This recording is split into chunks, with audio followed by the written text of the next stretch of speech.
Hey, the finest listeners. First of all, thank you for being here and for listening to our first 6 episodes. We hope you enjoyed them as much as we enjoyed making them. Before we get into today's episode, we would love to hear what you think of the finest so far. The show is new and we're still figuring it out as we go along. So tell us, which episodes are resonating with you? What kind of stories and topics would you like to hear us explore in the future? Let us know. There are a bunch of ways to reach out to us. You can send us a note at kpbs.org/thefinest, or email us or send us a voice memo at thefinest@kpbs.org. Today, we're bringing you our very first bonus episode. We'll drop these every now and then. Sometimes it'll spotlight another KPBS podcast, a follow-up on a previous story, or even a casual chat from the team. I really want to explore food. I love food stories. And then, I love eating, so, doing a food story is, probably the most fun kind of thing you can do. Next week, we'll be back to our regularly scheduled programming. In our upcoming episodes for the summer, we'll hear from a Kumeyaay scholar who wrote a comic book. We'll also go birding and meet San Diego's current species count leader.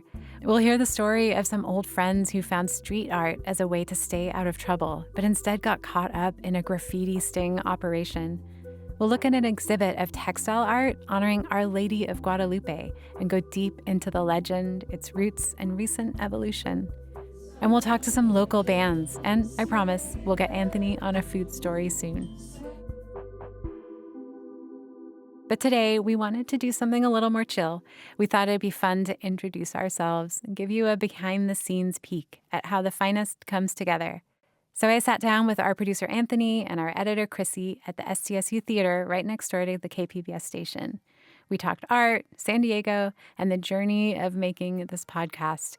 And we filmed it, too. You can find some clips on our website. We even used the finest branded question cards, which made us feel like the real deal talk show hosts. From KPBS Public Media, this is The Finest, a podcast about the art, movements, and people redefining culture in San Diego. I'm Julia Dixon Evans.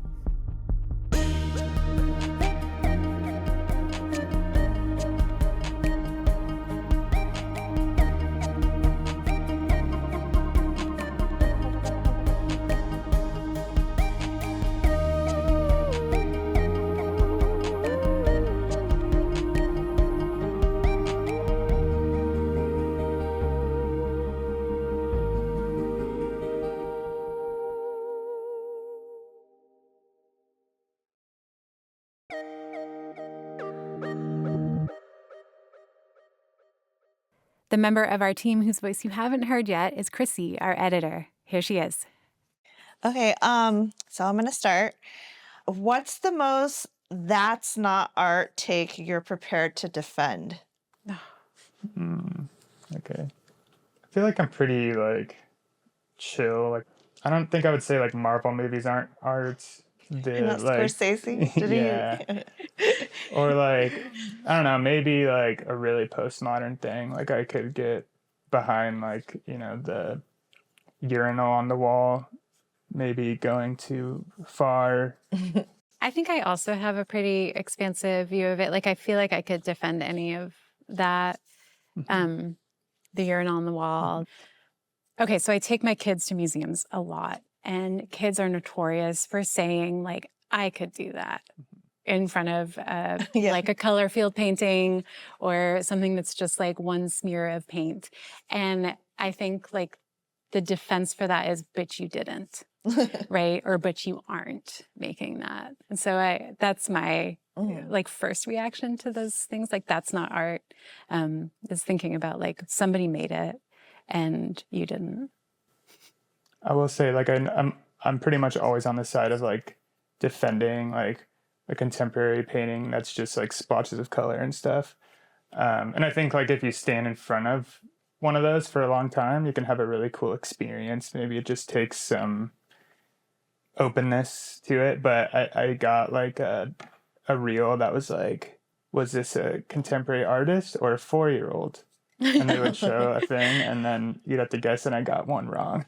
Oh, was it It was by a 4-year-old. Oh, wow. And I thought it was by, but maybe the 4-year-old's just like actually an amazing artist. There's a lot of them out there. Yeah. I also think there's a lot of like boundary pushing too, that like noise art, sound art, death metal as well. Like there are things that are like a little bit more accessible to more people that are just also abrasive. I don't know.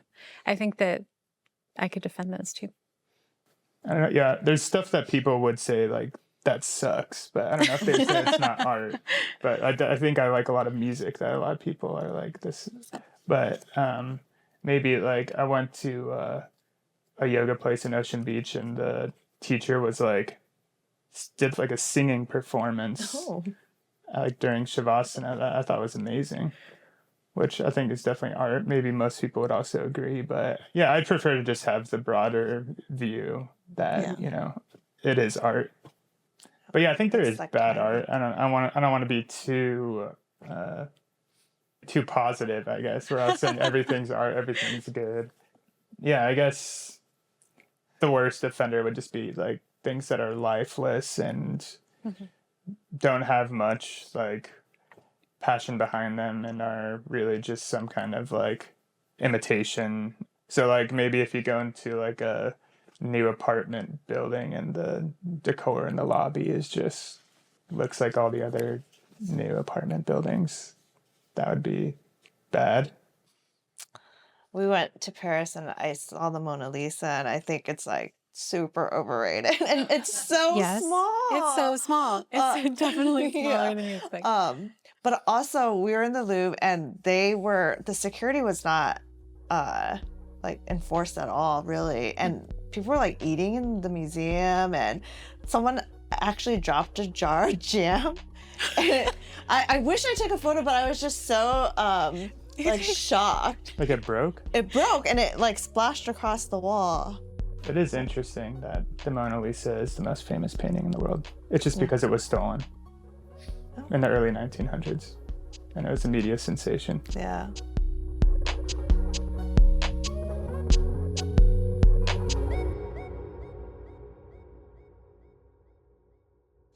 What's the difference between arts and culture? I guess, Julia, you can go first. Okay, I would say that art is something that is made, anything that is made, poetry, music, theater, food. And then culture is a little more broad. It's more like your identity, whether it's as a region or as an individual. So it's your background, it's the food you grew up with, it's what is happening in your neighborhood. And I think so many more things fit into culture. I was thinking about what culture is, and I think culture is just everything that gives a particular place and space or time its character and color. So think about ancient civilizations or other countries. It's just all those things you think about when you think about that place, and it's really what makes it what it is. Oh, great answer. Well, then now, how do you guys define art in the context of our podcast? I think for me, at least the way that we're thinking about finding stories, and when we have a story, like digging into how the interview is going to go and what we spotlight, like I'm thinking more about the way the art is made or who the person is behind it. So it's really individual and it's really creative and about the process or the motivations and the dreams and who that individual is. Yeah, I think, I guess I think of my philosophy of art classes from college, but, you know, art is like content plus form. It's like an idea that's put into a emotionally compelling package of some kind, whether it's painting or poetry, music.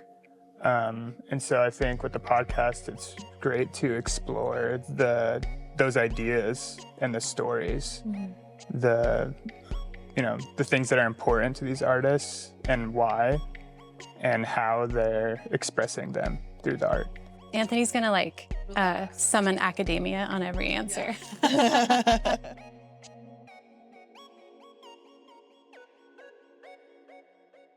I'm up? Okay. What can people expect from the podcast? I think for me, it's like those little seeds of relatability that we have, like in addition to the story and these like amazing things that people have gone through, there's always something in there that is like, I relate to it. And sometimes when like the episode is on the chopping block and we're trying to find things to cut or ways to like tighten up the story, I get really attached to those little moments where I'm like, this person is leading a totally different life than me. They are doing something incredible with their art, but they still have this little human thing that I do. And I love those things. Yeah, I think that helps their art resonate with you a lot more when you realize there's a connection between your life and their life. Yeah, and I think like all three of us are very different, and whenever we talk to someone or we hear their story, I think we kind of attach ourselves to a different part of what they're telling us, and I think that's what our audience will find too. Like we're all three very different people, and we're still connecting to this one artist or this one creator. So. We've said this a lot, but I hope it helps people feel like they know San Diego better. Yeah, for sure. What makes you excited about this project? Talk about culture and arts in San Diego. Julia?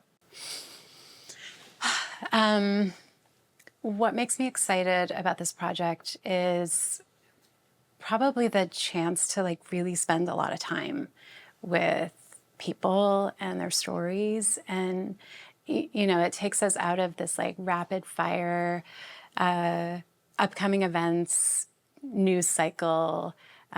Even talking about art, like it's still very like what's happening this weekend or what is in the news right now. And it gives us a chance to like step outside of that and like spend a ton of time on one person or one business or one area and like get that full story. And I think that is really like par for the course for what is really exciting about arts and culture in San Diego. Like if you look for it and if you spend a little bit of time, like you can find something really magical. And there's also a ton where you don't even have to try. Like you can like walk down any city block and there's probably an art gallery. You can go to a concert in like every corner of the county. You can find something to do quite easily. And what I love about the work that we're doing with this podcast is like we're showing you what amazing stuff is there if you dig and if you spend some time looking. I also think we're also looking at art in a different way, like a new way where, you know, like we mentioned, like there's music and there's theater performances and there's like paintings in the museum. But our first episode actually is about tea. And that's something that I think not a lot of people will connect to arts and culture. But once we met these tea makers, it's like the culture of San Diego, you know? And so I think we're kind of like pointing out the art and culture that's under your nose, but you just don't realize like the impact that it's having in your community, in your city. So yeah, it's like a tea store that you maybe have heard of, maybe driven past or got one of their drinks at a farmer's market, but there's this whole world that's underneath that you can learn about. Yeah.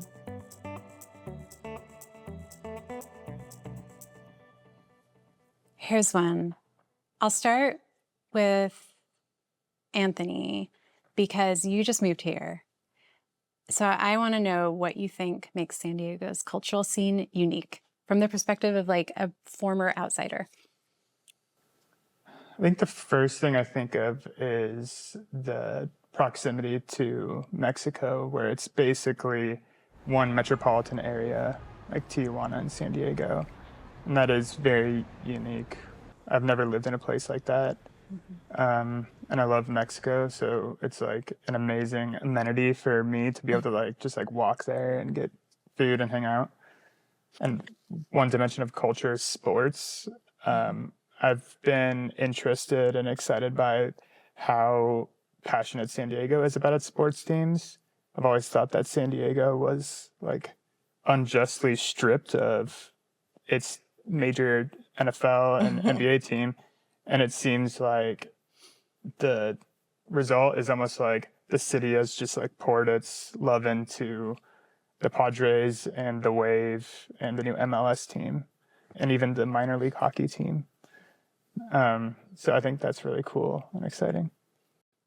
And Chrissy, you grew up here. Yeah. So what about you? What do you think makes San Diego's cultural scene unique? I think just like the sheer like variety of things here. The typical like surf culture, beach culture, but then there's also like a lot of like military families, or the military plays like a big role in San Diego, and I don't think a lot of people kind of like attach that to like culture and arts. I went to San Diego High School. I was in ROTC, so Really? yeah. So that's like kind of, and then I see there's like a lot of artists that come out of there. We have like the KPBS has like the GI Film Festival, so there's like great art coming out of that community that you don't always like realize. Besides just art, we're talking about culture. There's like lots of food and fashion, and we have like these communities, and like on Convoy you can get every single type of Asian food you could possibly imagine. We have it here in San Diego, and not just have it, but it's like done really well. So I think that's what's unique about San Diego.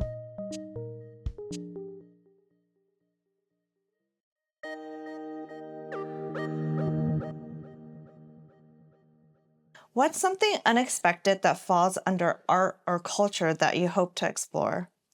I don't know if it's unexpected. Food, I really want to explore food. I love food stories. I've done a lot of those in my career as a journalist. I think they're a great like entryway into personal stories. Like food is so tied up in your family and your memories. And then like I love eating, so like doing a food story is like probably the most fun kind of thing you can do. I think that's like really true too. You said like food's like individual, but also it's like very universal. Like everyone has to eat. And I think we talked about this before too, where doing like you can like review or you can like talk about a movie or a TV show or book even like elsewhere, but to talk about like a region's food, you like kind of have to be there. And I think that's like something that I'm excited to explore and look into, just like the food culture here. I think for me, the unexpected thing is like nature. And, we talked to a botanist. We talked to a parks employee. Like that kind of thing is it's really fascinating to me. I'm a nature person. And so to like bridge those worlds. And I also feel like hiking and running groups, like those are all ways that people connect also. Like that's where I get the deepest in conversations, like with my friends. And so I feel like bringing storytelling back to that place is kind of full circle, I guess.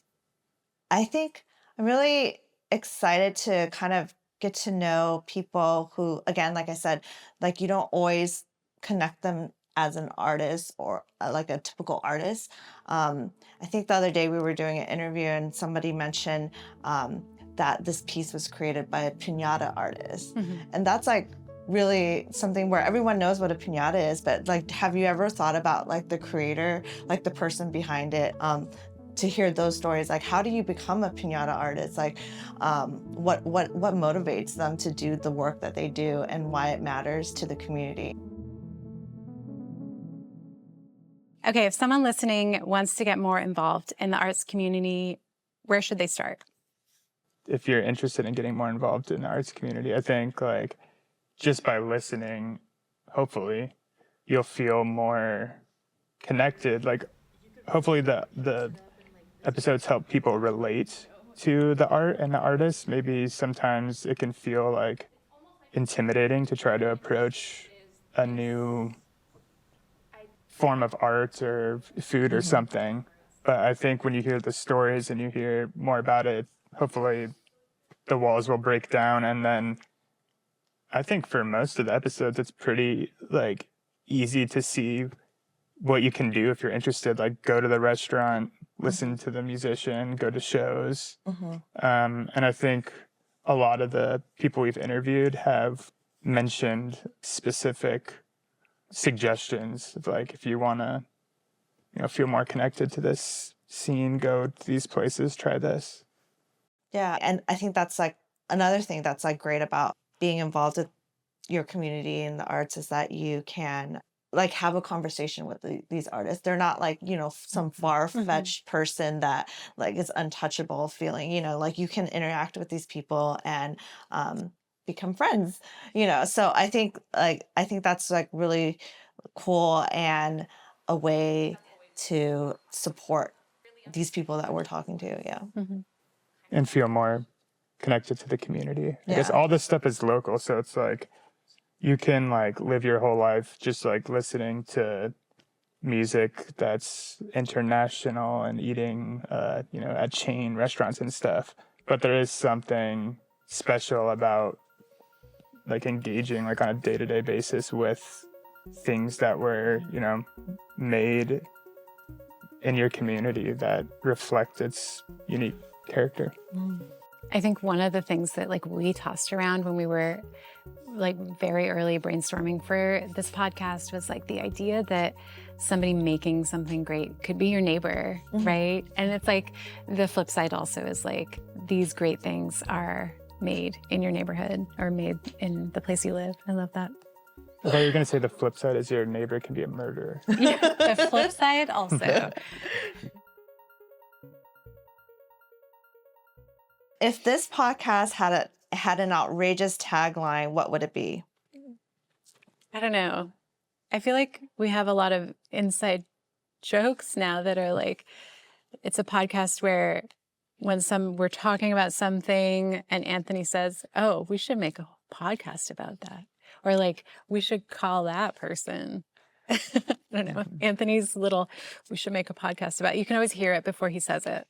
Yeah, whenever we're in the in newsroom, casual conversation. or like we're pitching news stories and you're like, oh, that could be a podcast. And we're like, we always it's a podcast about stuff that could be a podcast.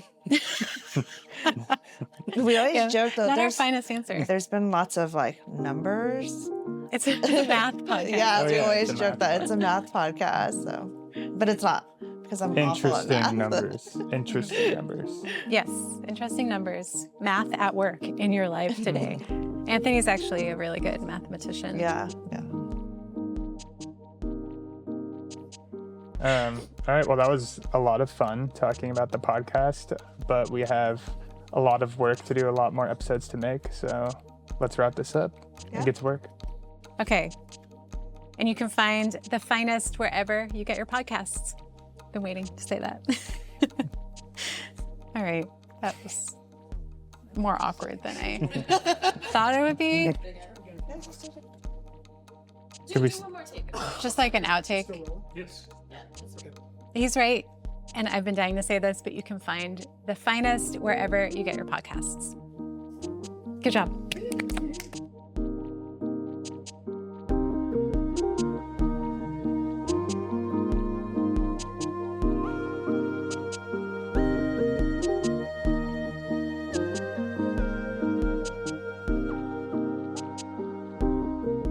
And now that you've heard from us, we want to hear from you too. Tell us what you think, and also, what is it about this region that inspires you? Or give us your hot take about art.